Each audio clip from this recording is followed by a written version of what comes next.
Hey everyone, Mrhappy here, and welcome to Mondays with Mrhappy, aka Mrhappy Mondays, a weekly Q&A show where you ask me questions and I answer them. Don't have too much to say this week, just another week of gaming, a busy season about to kick up. I forgot about Wayfinder that's going to be hitting early access this week. So in my life update video, I talked about a bunch of titles that are coming up, but now it's like Wayfinder early access August 15th, followed by Armored Core 6 on August 25th, followed by Sea of Stars on August 29th, followed by Ever Crisis on September 7th, followed by the Pokemon DLC on September 13th, followed by Lies of P on September 19th, followed by 6.5 early October, so probably October 3rd. So, and then on top of that, it's not even including other games people are paying attention to, like Starfield and whatnot, but it's about to be another crazy gaming season, so oh boy, that's about the only thing I have to add to it. Really makes me want to. I talked about this in the Life channel update video. Life update and channel video, if I could do it without feeling like maybe I should have like dried my mouth out before I started recording. It might be time to do a general gaming channel. It's just, man, building a second channel is a scary, scary thing. So it's just a matter of trying to figure out how I would go about it. I do want to do something new, but honestly, by the time you see it, it'll probably just be a really spontaneous thing. It probably won't even be in like one of these weekly Q&As. I'll probably just do it at some point. Be like, whatever. I'll just do it. Anyway, we got to get into the Q&As because it's already 4 p.m. I've had a few pistachios, but the body is screaming at me for some sustenance. So thank you to our sponsors over on Patreon. They don't have to support. They choose to support. All of my content is available for free. So anything like Patreon or Super Chats or whatever the heck they're called on YouTube, whatever. I don't even remember. Those are all appreciated, but not mandatory. So just be sure to enjoy the video and, you know, do all the usual YouTube stuff you hear and all the other YouTubers doing and stuff like that. Comment, ask questions for next week's episode. You know, the fun stuff, the chill stuff. And also don't forget about all the affiliate links with discounts. Hey, if you're looking to play Starfield, you haven't pre-ordered it, 17% off on Green Man Gaming. Just got to make a free account. So there's always that as an option. Anyway, let's see what the Q&A is like this week. Hashtag Mrhappy Mondays. Hi, Happy. Hi. Got a Final Fantasy 16 related question. I've been deliberately omitting these when they're story related, so I'll have to see if this even makes it into the video. Although if I'm saying this and it doesn't, then you wouldn't know. Okay. After a certain point in the story, we get access to a feature that recaps the events happening around Valisthea. How does that... Oh, yeah.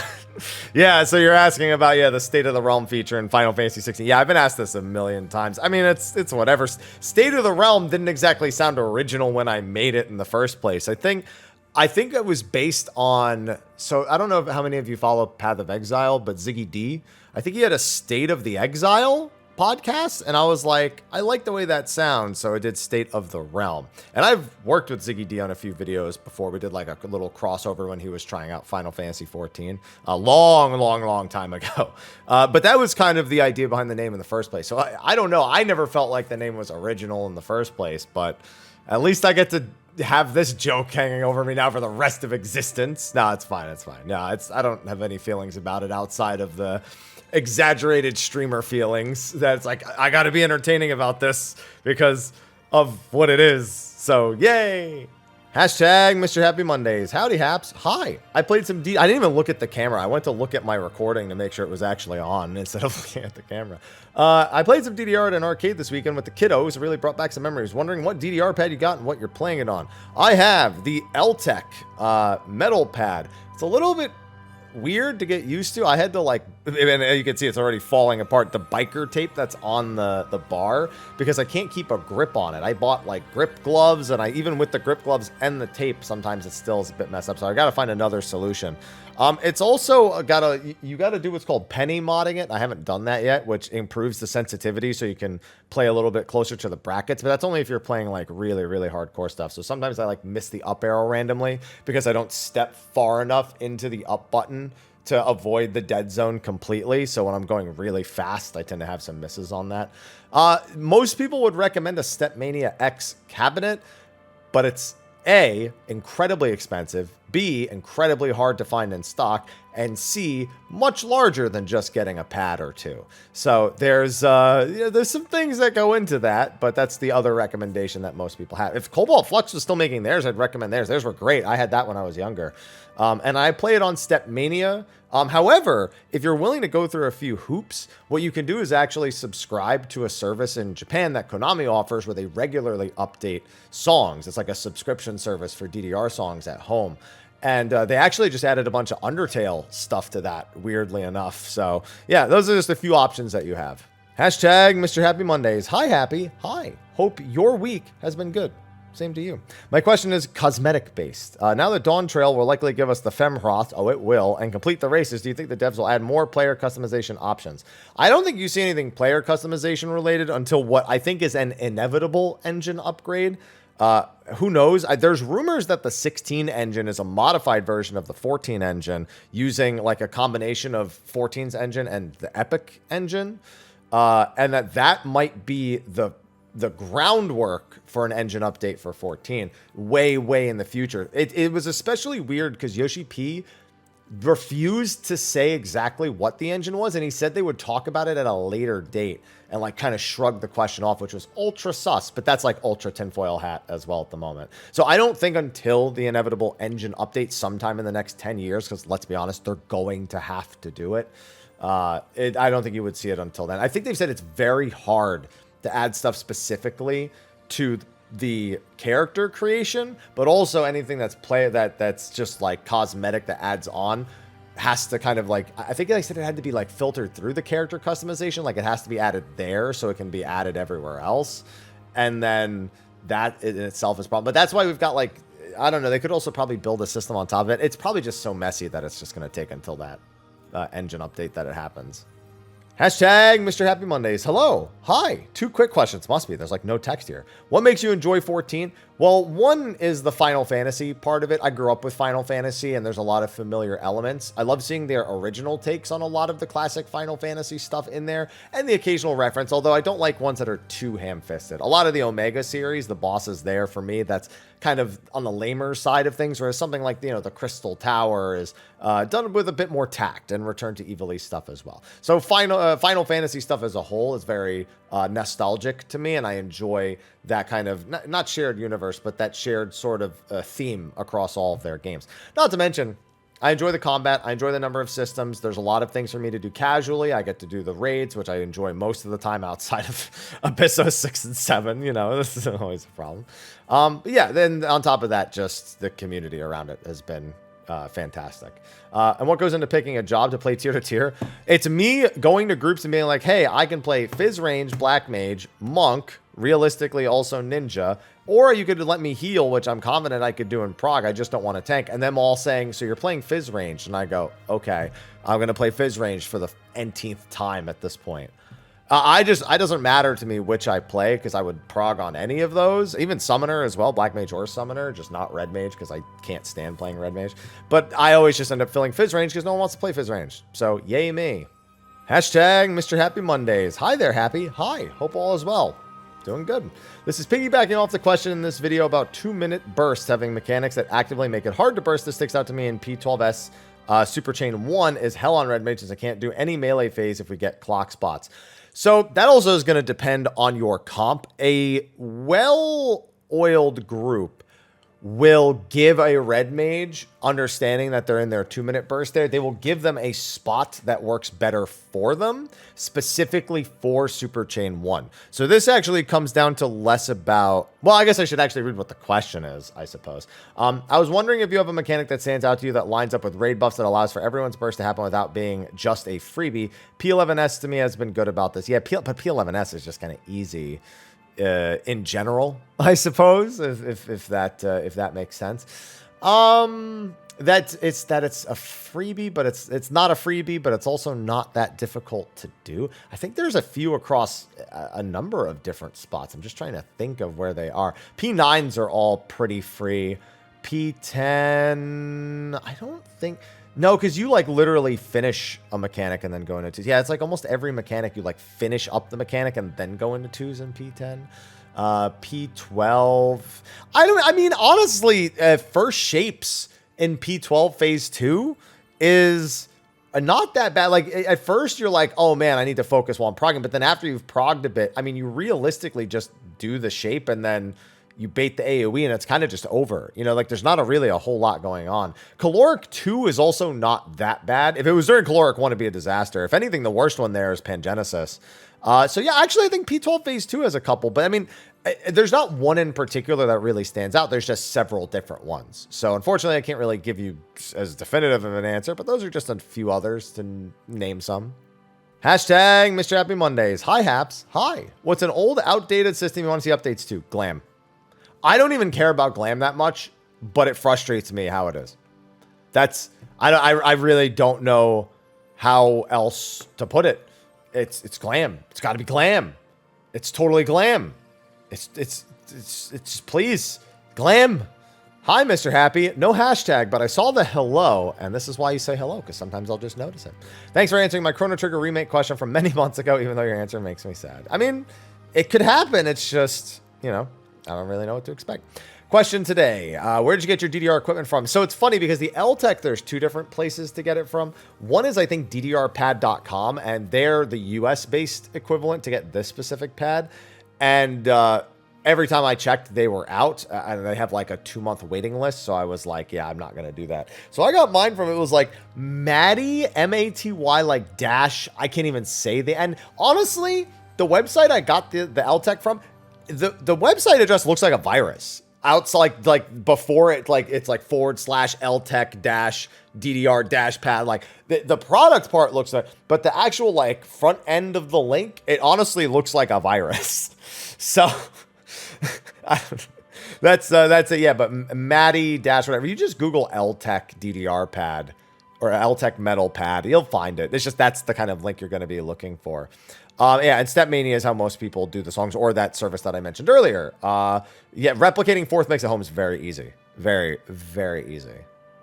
Hashtag Mondays with Mr. Happy. Well met, Mr. Happy. Hello. Did you watch EVO? If yes, what was your favorite part? I didn't catch any of EVO this year, which sucks because I actually love EVO. I usually watch Smash. I've watched Dragon Ball Fighter Z. I usually watch Tekken, which is always hype. Street Fighter, of course. Marvel in years that were prior. I didn't catch any of it this year, and it sounds like it was a fantastic EVO full of just some absolutely crazy stuff. So I'm gonna have to catch the VODs at some point. I love watching fighting games, even though I cannot stand like trying to be good at them. That's it. I could play a fighting game and just kind of get by and like be able to do some combos and some moves, but to really get good, it's like I can't do that. Like I probably could in reality, like if I really wanted to, but I get frustrated at like really little things that are not the game's fault. They're execution based on my part, but I just kind of stay away from that frustration instead of trying to overcome it because there's other genres that I'm more, I guess, that are more to my speed, I suppose. So, no, I unfortunately didn't get to enjoy it. Hopefully I'll catch some VODs sometime in the next few weeks.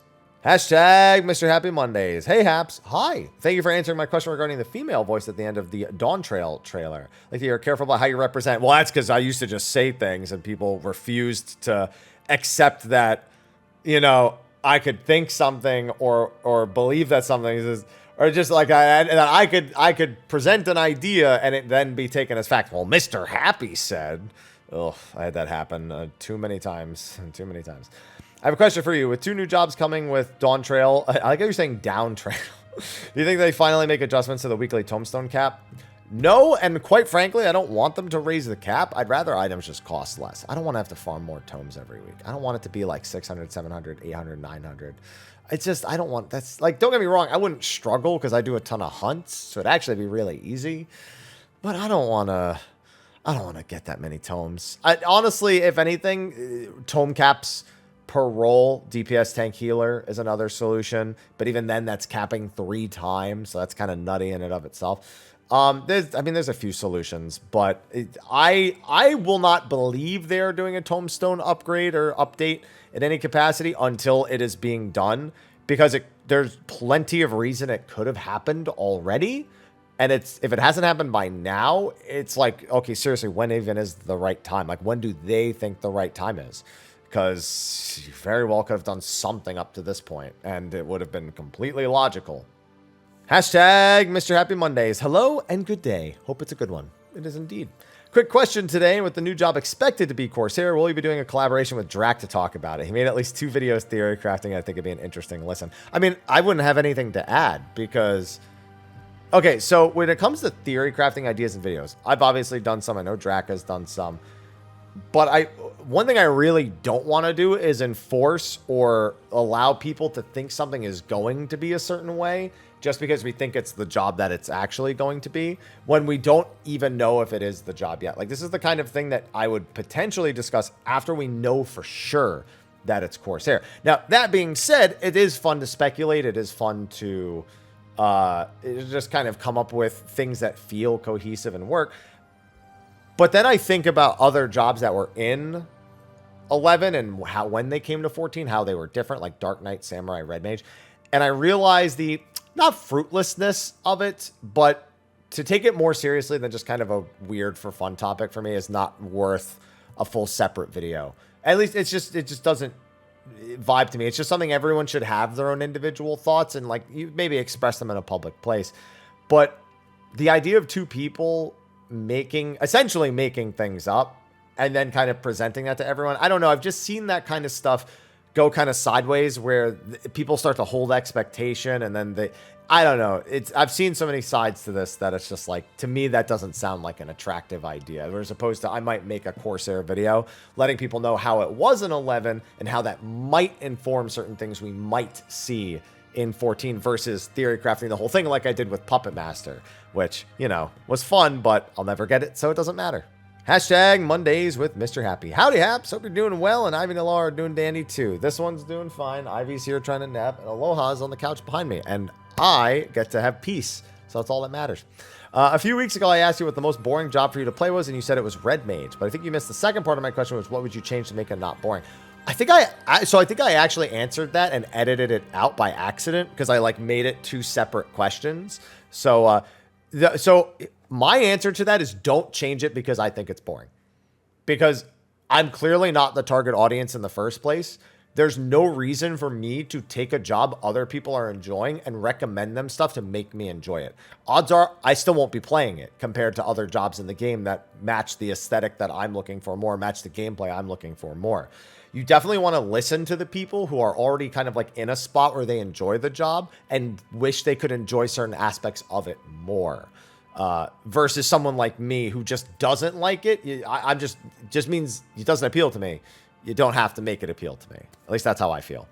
Hashtag Mr. Happy Mondays. Hey, Mr. Happy. Hi, how you doing? I'm doing all right. You doing all right? I'm doing all right. Hopefully your cats aren't fighting too much. No, they've actually been getting along swimmingly this week in particular. I know that the question I sent last week was long, so let me pose a shorter one. Do you think there's any merit to shake up like a Relic armor grinder, Relic weapon grinder, even a whole Relic set weapon, both with VFX? I mean, we had that was Eureka and Bojta. Like, we had that. Yeah, I mean, if we get another exploration zone, yeah, I think we'll get that again. That being said, with VFX, if you mean like changing skills, no, I don't think so. I don't think they'll ever do changes to skill visual effects that come strictly from items. I just don't think they'll ever do it. Someone's played with 2.0 and has cleared all ults. The Relic weapon alone doesn't motivate me, but much glory armor, yes, please. Yeah, I mean, we've had that in the past, and it's just a matter of bringing it back. And sure.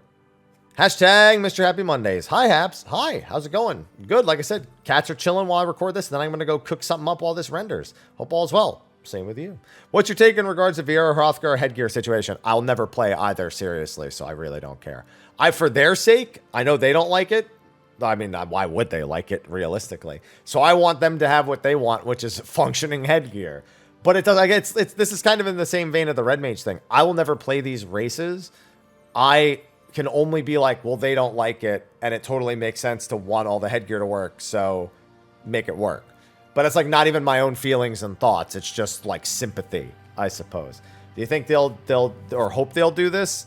This is in the same vein as them changing Tomestone stuff. It's like until they do it, I'll never think they're gonna do it. Because why would I? They've yet to see anything that evidences that it's even happening, or that there's more effort being made than there was before. I have no reason to believe that, so I just choose not to. And well, I ask this if I get to interview him, if I remember, maybe. Because I have a feeling there are other people who will ask that because I think it's a burning question. So I feel like I shouldn't ask because I'm almost certain someone else will who cares more. But if I don't and no one else does, then I've missed my opportunity. So yeah, that's one of those. But I feel like somebody else would probably ask that before me. Hashtag Mr. Happy Mondays. Hey, Mr. Happy. Hi. Your vulnerability in this week's video regarding your past experience with 14 Ring, very true. I went through something similar in my mid-20s too with a different community and wound up treating some people worse than they deserve. You honestly really illustrated to me why you're one of my favorite content creators in the community. Thank you for all you do. I don't know if I really consider it vulnerability. I guess at this point, my life is so online that there's no skeleton in the closet, I suppose. It's just people I've already seen and experienced everything and know the past and the history of things. So just because someone's new and doesn't mean they shouldn't know, because they should know how things have changed and things. I don't know. It's just like if somebody is who they is or was who they were and they're different now, then there's no reason to like bury it so much, because that kind of almost, it's like, it comes off as like fearful in a sense of like your past self. It's like, I don't like my past me. But I can't, I don't, they're in the past. I don't need to be afraid of them. You know what I mean? I guess I should throw in a question. Don't feel like you have to answer. It's a Q&A video. Do you think it's possible the offhand weapon from the new job is a whip? Yes, I did pose that idea. I think I posed it in the job video, maybe. Oh, you know what? Maybe it's, I did record, I was talking about it earlier, something Corsair related, going over like 11 versus 14 stuff. Yeah, I thought that maybe it might be a whip briefly. And then, yeah, no, so here's what I will say. They're never getting another Paladin-esque gearing situation. They have said they would have merged Sword and Shield into one slot at this point if they could. The only reason they haven't merged Sword and Shield is because of people. It's essentially removing a glam option for people, and they didn't want to do that. So you'll never, if it's a sword and a whip, they will be one item in your main hand and not as like two different items in a set. So that's just, unless they could always completely go back on that statement and say, you know what, whatever, the system's already there, let's use it again. I've got no reason to believe based on their comments that they would do that. So that's where I'm at. Hashtag Mondays with Mr. Happy. Hi, Haps. Hi. I have a question that I'm not sure I know how to correctly articulate. I do nearly all content except ultimates and play all jobs at 90, but only via party finder, no statics. Never attempted to adjust my rotation into the 2-minute meta, yet when I DPS, I'm generally top aggro behind the tanks. Just getting dumb lucky with trash party finder DPS comparisons, because if you do the rotation the ideal way, it just happens to line up with 2 minutes. Yes. Ideal rotations just line up with 2 minutes. The only thing that sometimes needs to be adjusted is actual use of the buff timing. Like, for example, there are like fast buff timings for some fights and like slow buff timings for other fights. But generally speaking, if you're pressing every button on cooldown and everybody else is doing the same thing, then all your 2 minutes will line up for the most part. I mean, maybe like a GCD falls in the wrong spot. But yeah, that's just how it's going to work out. And then it just comes down to like fights making that kind of funky. Related follow-up question. I'm always trying to improve my skills. What do you recommend as a way to gain more awareness of the 2-minute meta? Just be terminally online like I am. The Balance Discord is usually a good way of doing it. And then you just practice. That's it. Whatever the min-maxers figure out, you just go practice. And that's it. There's not much to do that. If the group doesn't adhere to the 2-minute meta, here's the thing. A group cannot not adhere to the 2-minute meta. It's built into every job. That's not adhering to the meta. That's the only way to play. And so if you're just randomly not using 2-minute buffs at 2-minute marks, and it's not like a planned thing, you're like, oh, I'm just not going to use this now. You're like that, you know what I mean? Like, that's not even not adhering. That's just choosing to be different for no reason. So that's, yeah. But the using aggro meter is good enough. Yeah, it's generally the case. If you're a third on aggro behind the tanks, you're usually doing the right thing. Hashtag MHM. Nice and short. No hello though. Damn. Too short. See, the hashtag was so short, they didn't want to type anything. They just left the hello all the way out. Really enjoyed 14 and 16. What other FF games would you recommend? That entirely depends on your tolerance for retro games. If you have no tolerance for retro games, then going back to the 2D era, even the PlayStation 1 era, becomes increasingly difficult. For that reason, 10 is normally the next jumping in point I recommend for people. Behind that would be 12, then 13, then 15, probably. If you're willing to go back to the retro era and you don't mind going back to the 2D graphics with like the pixel remasters for 1 through 6 and maybe like an HD mod for 7, 8, or 9, if you know that's going to bother you and you want to avoid some of the jankiness, so you use like Memoria Project for 9 and stuff. Like you just do modding in general. Then I always say that 4 and 5 are really safe places to go back to. I love 6, but I feel like you should probably play a retro Final Fantasy game before 6 and then play 6 afterwards. I think it's just a better experience that way. And then any of the PlayStation 1 games, most people would recommend 9 or 7. I personally think that's... I'm not a big fan of the PlayStation 1 era. I think the games were good for their time, but they haven't aged as well as the Pixel games and the PlayStation 2 and onward games. Those have both been treated with greater respects in terms of like remasters and updates and stuff over the years. Whereas 7, 8, and 9, playable and they're fine. You know, nothing technically wrong with them, but there's things that just don't compute nearly as well as those like ranges of titles. So yeah, those are just a few recommendations. Hashtag Mr. Happy Mondays. Hi, Haps. Hi. Been a while since I asked some questions. Hope you're doing well this week. And the cats, too. Did you know that Mr. Happy in French would be Monsieur Content? Fitting for a streamer. Damn right. As for the questions, I have a small one and a bigger one. Thank you for your time. Well, I don't know. I'm still barely even 30 minutes into this recording. Not even 30 minutes yet. One, Blue Mage. What would you think if they updated Blue to max level at the end of the expansions? Towards the end, we get level 90 Blue as a form of catch-up tool to clear difficult content. No. Blue Mage is not a catch-up tool to clear difficult content. A lot of people are much worse at Blue Mage than they are at traditional jobs. Is Blue Mage capable of a lot? Yes. All this would do would give us the Blue Mage patch that we're supposed to get next expansion, this expansion. So then there'd be a massive Blue Mage update drought later instead of now, which doesn't accomplish anything. It's just a change in time. And all it does is now you're using it on currently relevant stuff, which is then skewed because here's the biggest thing. That would mean Blue Mage would be able to enter the current raid tier as if it was a full job. And it's not designed that way. It is designed very much to function in its own kind of ecosystem. So at that point, you might as well just remake the whole job and get rid of the whole gimmick in the first place. And then it's no different. And then it's not a limited job anymore. Yeah, it just doesn't make sense really for Blue Mage at all. Leveling, I know most people began the game at the end of Shadowbringers. At the start of Endwalker were kind of critical in the leveling experience. While it hands out buttons at a slow rate for most jobs, it also doesn't feel very interactive. And for some jobs, it feels hella boring. Or straight up boring. Hello, Paladin. What do you think if instead they built the leveling experience so you get most of your buttons by level 50, and the game allows you to choose which skills you want to upgrade when you level up? No. There's no point in giving people options as they level up, because the only thing an option does is give you the chance to be wrong. Now, while you're leveling up, it doesn't matter that much, but you never want to give players the option to give something wrong. Now, clearly, you mean get all the same skills by max level, but choose when you get them at a certain point. I get that. That's better than pretty much all other alternatives to what other people have suggested. But it's still kind of the same situation. You're just giving people the ability to take the wrong skills. And even then, what do people then Google? What are the best skills to take while leveling Monk? And then everyone picks the same skills anyway, and then it doesn't make any difference. Again, it's just always is going to boil down to that. A choice is an illusion of choice because it's just the option to make a mistake. That's just all it ever ends up being, so it just doesn't make any sense. Hashtag Mr. Happy Mondays. Good day to you. Hi. I've got a couple of questions for you that I just wanted to hear your personal opinion about. All right, I'm not big on personal opinion questions, but we'll see.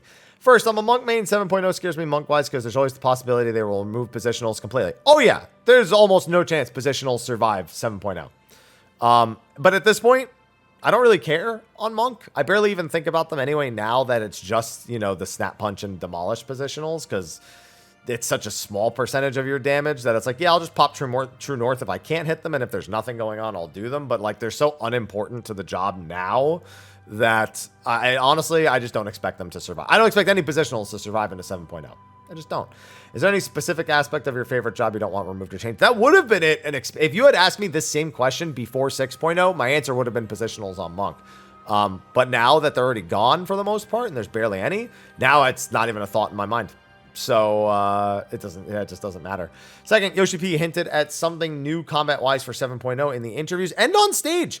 A lot of people forgot that when they were mentioning Deep Dungeon, he said they were also looking at building some other battle content, and it's probably alluding to the same thing across both. I can't help but think that Ryota Suzuki will have a hand in, considering he mentioned before he thought he was going to work on 14 when he was hired by Square Enix. I don't think he works on 14 ever. He has a very specific skill set. 14's not going to change around that skill set. Now, there is always the chance he wants to challenge himself, and that leads to him working on something. But again, I have no reason to believe that based on his skill set and his own feelings about his skill set, where he thinks it makes the most sense for him to be working on character action titles. So I don't think so. Hashtag Mr. Happy Mondays. What's happening, Haps? Hey, yo, you doing all right? I'm doing all right. Yeah, I'm doing all right. I remember back in the day thinking Bozja would be the setting of an expansion since it had been talked about so much in the game, and hoping beyond 4.x would let us go through Kugane's gates into Higashi mainland. I get the feeling there will never be explorable zones in the same way as others anymore, since they would have to take up one of the 6 slots for an expansion's particular story. They will probably never be thematically relevant again. Then again, Endwalker dumped 3 areas all at once that aren't thematically similar to each other, and we'd be hearing about the entire game. So maybe one. I'm not even sure. Bozja's not. We've been to Bozja. It's a wasteland. Like, we have the exploration content. So if you're implying that maybe one day we'll go there, no, we've been there. Like, yeah, it's only on the war fronts, but there's not a whole lot left. They need to rebuild pretty much everything. If anything, it's more so going to Ivalice, which, the Bozjan front is, tangential to, I suppose.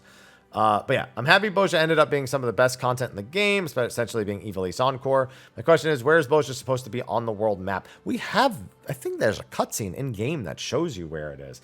I think it's north of Dalmasca, if my memory serves correct, but I'd have to go looking to know for certain. I'm almost certain it's north of Dalmasca, though. In fact, I'm positive there's dialogue somewhere in the Bozja questline that explains where it is, somewhere very, very early on. So I'd have to find that, and I don't want to say definitively until I do, but yeah, I'm pretty sure that's where it is. Hashtag Mr. Happy Mondays. Hola, Happy. Hi. The other week you mentioned that materia melds do nothing when level syncing. That is correct. I tried Googling this and clearly stick at that because I couldn't find any good references on syncing item level. Can you please elaborate on how syncing item level works and whether it's better to have higher item level that would be synced or slightly lower gear that is max melded? So this actually, there's no easy answer. Say the item level is synced at 635. Would it be better to have a 640 gear or sync to 635 or 630 with full melds? 630 with full melds, 100%. So generally speaking, syncing down with no melds is worse than having melds at the appropriate item level.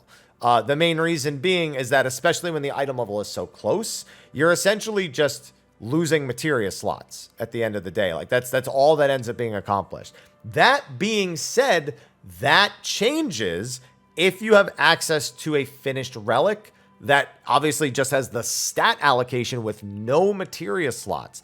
The main reason being is because you're going to get 3 different stats, you're going to hit the cap on 2 of them, and you're still going to have a few points left from the last one.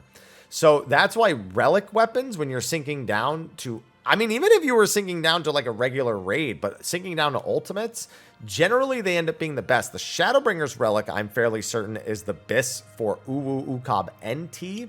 And the Manderville weapon is one of the potential BIS options for DSR and top at the moment. And that's just because with no materia slots and the extra points being allocated directly onto the weapon, you can make more use out of all of the stats. Answering your question, it would be the 630 with full melds, but to keep in mind what I just said about the relics as well. Hashtag Mr. Happy Mondays. Hiya. Hi. How's it going, boss? Good. Hope you've been enjoying the gym. I almost said you too. Maybe you are. You too. I know you're going to hate this question, so sorry in advance. All right. It's probably about Blitzball. If we actually get Corsair as a job in 7.0, how would you feel if it was tied to the Musketeers Guild? I think that'd be fine. I think that at the very least, a nod to the Musketeer Guild's lore in the development, I think it'd be perfectly reasonable to expect. even just think to like Rogue and Ninja, how Thancred was like, oh, I should learn more ninja-esque stuff from Yugiri. Like, if Corsair shows up and they want to employ Corsairs to train the musketeers and limps and laments, I mean, that's perfectly reasonable in my opinion. So yeah, no, that's not a question I hate at all. I think that's a perfectly reasonable thought and expectation. Hashtag Mr. Happy Mondays. Hi, Happy. Hi. I'm in the Beastmaster camp. You mean the Copium camp. Due to one of the creators being Kevin Brooks, Eastman Kevin Beast. Stop. Name doesn't really sound like Beast. I know. I've heard this one before. This is what I call a Copium camp. Do you think a cave beastman could be feasible? No, Gao is not happening. I'm just going to answer the question very directly. Gao's. Now, I will say this.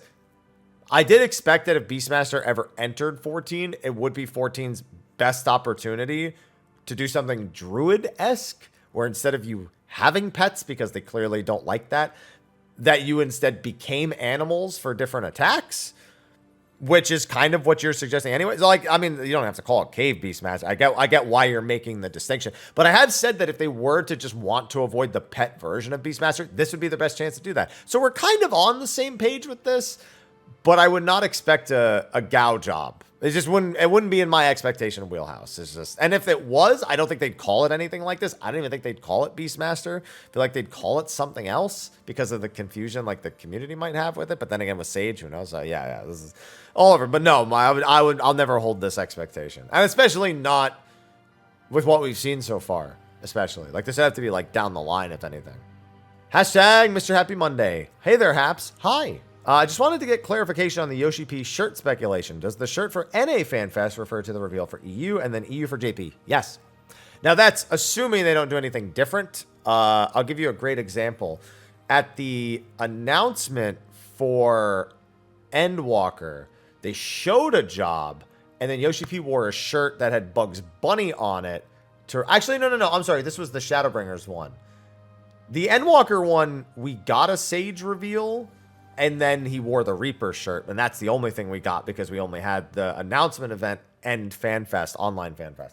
For Shadowbringers, we got a Bugs Bunny shirt from the first FanFest because they had Thancred as a gunbreaker in the trailer, so they used the trailer to tease the job and his shirt to tease Viera as a race.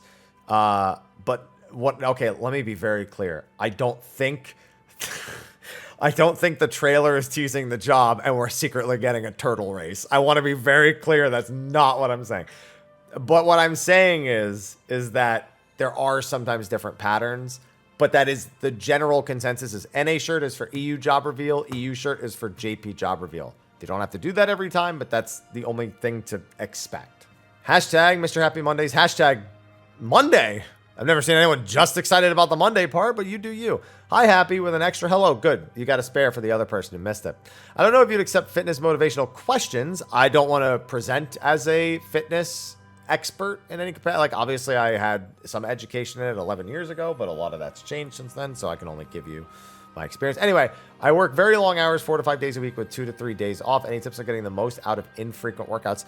I would just do full body workouts. Like, obviously, so generally speaking, as long as you hit muscle groups once a week, you'll see some form of result. It's only when you completely ignore muscle groups that you get, no results there, to be expected.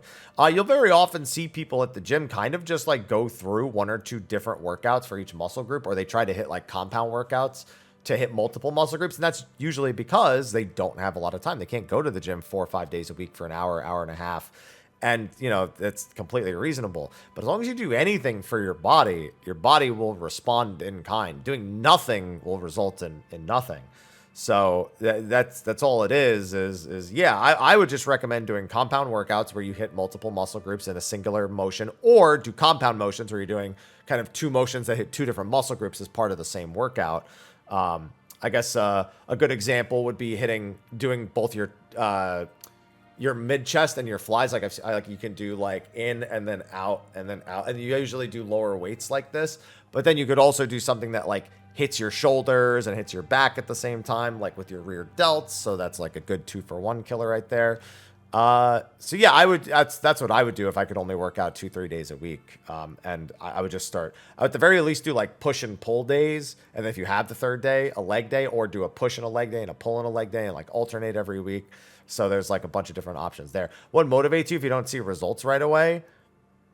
All that matters is that you think and feel healthier. Cause like I want to look better as part of my fitness stuff. You know, I'm living that single life now. Not that I'm fucking doing anything with it. Sit behind my computer screen all day.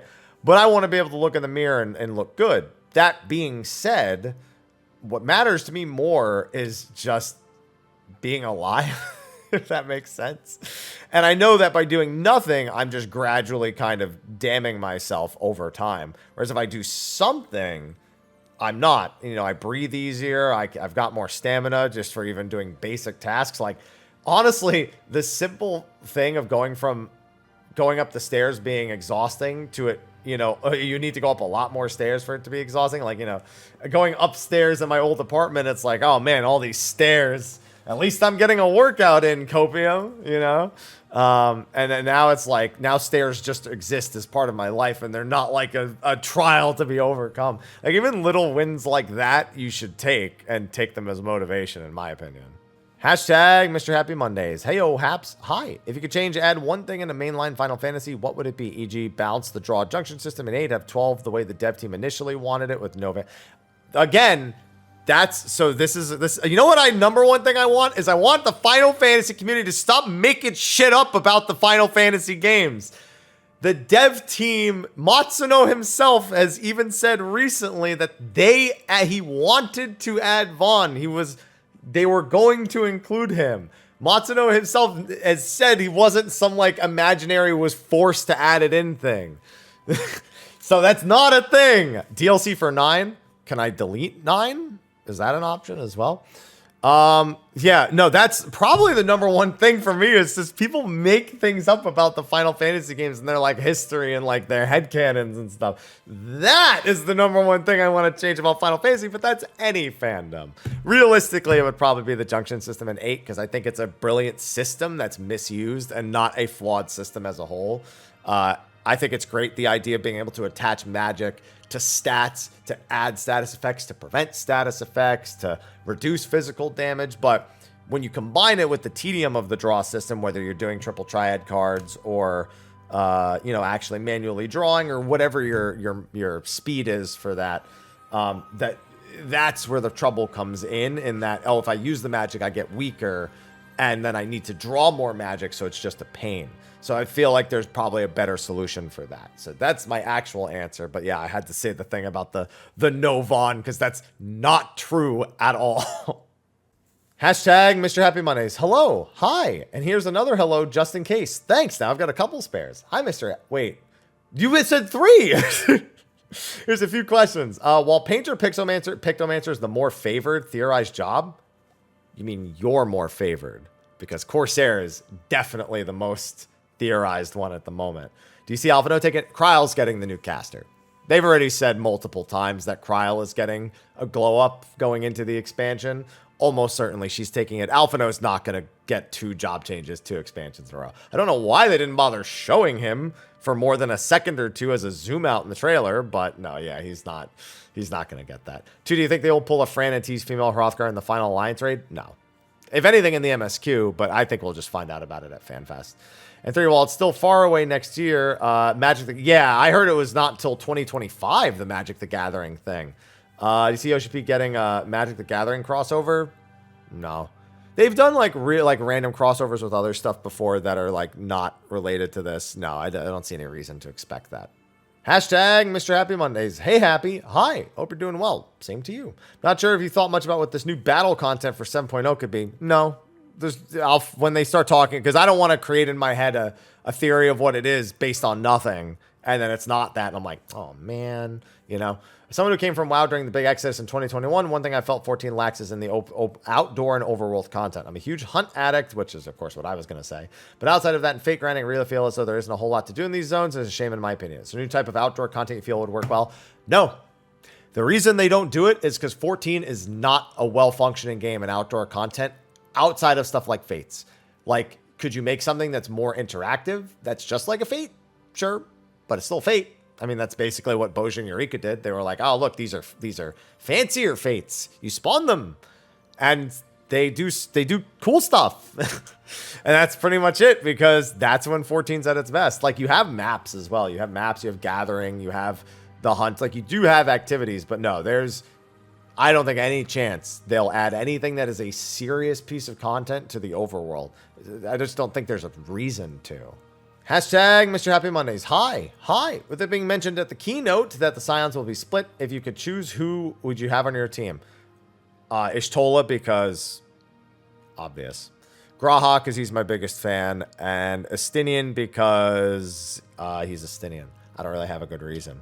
Yeah, we'll go with that. Grahak can tank. Ishtola can black mage. I'll heal just for the sake of Estinian showing up. Or I can tank and Grahak can heal. Doesn't matter. So yeah, I'll go with that. Hashtag Mr. Happy Mondays. Hey, Mr. Happy. Hi. Hope you're having a good day. You too.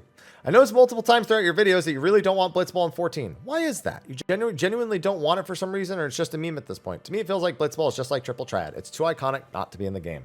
So, the main reason I don't want Blitzball to be in the game is because y'all are liars. Y'all always say stuff like, add this to the game, I'll never stop playing it. Do this and I'll never stop playing it. If only they did this, they never stop playing it.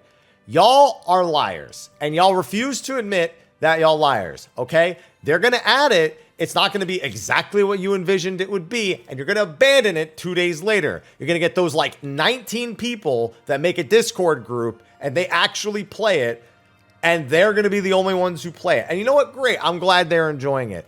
But given they need to develop an entire UI for it, the arena, the gameplay mechanics, they can't just lift it 1-to-1 out of Final Fantasy X and just have it work in Final Fantasy XIV. They themselves have acknowledged that. They've said if we do that, it's going to be kind of outdated and weird. If we do it like 10.2, where it's team management, it's not what people wanted, so they're kind of stuck. It's turn-based underwater soccer. That is all Blitzball is. I know full well it will be abandoned. And it'll be a huge waste of resources, just like what happened with Lords of Verminion, just like what happened with Chocobo Racing, because something's going to be off about it, or without the motivations that you had to do it in Final Fantasy X as a single-player game, you will not feel as motivated to do it in Final Fantasy XIV. Is it iconic and thus should be in the game? Sure, I'll agree on that front. But y'all need to stop lying about, hey, if you do this, I will never stop. You're lying, and you need to admit it, okay? Hashtag Mr. Makes Mondays Happy. Oh hoy hoy, haps. Hi. With all the weird stuff going on with Twitch, there's weird stuff happening all over the internet. It's not just Twitch. Have you ever considered streaming to stream on YouTube? No. YouTube would be the only other option I would take if Twitch were to full-on disaster mode. But all the platforms are in such weird... I mean, Google had that thing that happened where their... AdSense was like playing ads on like websites as like embeds that were essentially dragging the money out of campaigns that were being paid for, because part of their terms of service was that they would be targeted on like certain platforms. Like I had to read through the whole thing. So, and that was like billions of dollars of ad revenue they had pushed to sites that did not meet their own terms of service criteria. Twitch always has some weird stuff going on because I don't know, people do weird things and then the platform makes weird decisions. It's like, and then you have Kick, which I'm not even going to remotely touch. I wouldn't go near it with a 10-foot pole. If I had a friend who streamed on it, who decided to stream on it, would I go watch them to support them? Yes, that's their decision. I would never want my content associated with that platform. And then you've got up-and-comers that are always like on the thought mind. Like, what if this were to take off? Like Live Space, I just saw like start to pop up. And I know Rumble is another thing. Like I could even just upload these videos. I don't know if anyone uses Rumble. Like maybe it's worth if I upload there for anyone who uses it. I don't know. And then there's always TikTok. It's like there's something wrong with all of them. I still genuinely feel like Twitch is like the best option amongst all of them, because there's something wrong. And in a lot of cases, it's way worse. YouTube's UI and setup also is terrible. Terrible for live stream. I don't know what they were thinking. They clearly gave up on it when it wasn't like an ultra hit, or when they realized it was good enough for people to use it at least, so they could stop caring. Because it's awful. I can't stand watching things on YouTube. and thus I wouldn't want to stream on it. So it would have to be like a last resort. That's the only way I could see myself doing it. All right, this video is going on way too long, and there's actually still a lot of questions, so we got to speed demon through this. We had a keynote-related question. Do you think we can expect more miscellaneous updates to be announced at the EU JP keynotes, like the extra die channels? Like, I mean, they already announced it. They probably won't talk more about the extra die channels till a live letter or until something much closer to the expansion release. So, no, they're going to go over new features. They might briefly talk about the old features, but probably not elaborate much more on them. Then we had here... briefly talk about your reconnection with health and fitness. I live alone, and I should probably take better care of myself at this point was really the big thing. Before, it was just I was in college and I had spare time. And before that, it was I discovered DDR and got ultra fit from that. So it's literally just like points in my life where it's like something opens up and I just need to fill the time and I need a better headspace. And those things help give me a better headspace and all that. That's really all that it ever comes down to. You mentioned making a video going over Corsair stuff. Do you think you would do other videos about other predictions? Yeah, that is a thought. That's definitely kind of the plan / idea of that. Then we have somebody saying Alpha knows the person talking at the start. Yeah, I'm pretty sure he's the one talking at the start, but the question last week was about the person at the end. And then there's Paladin.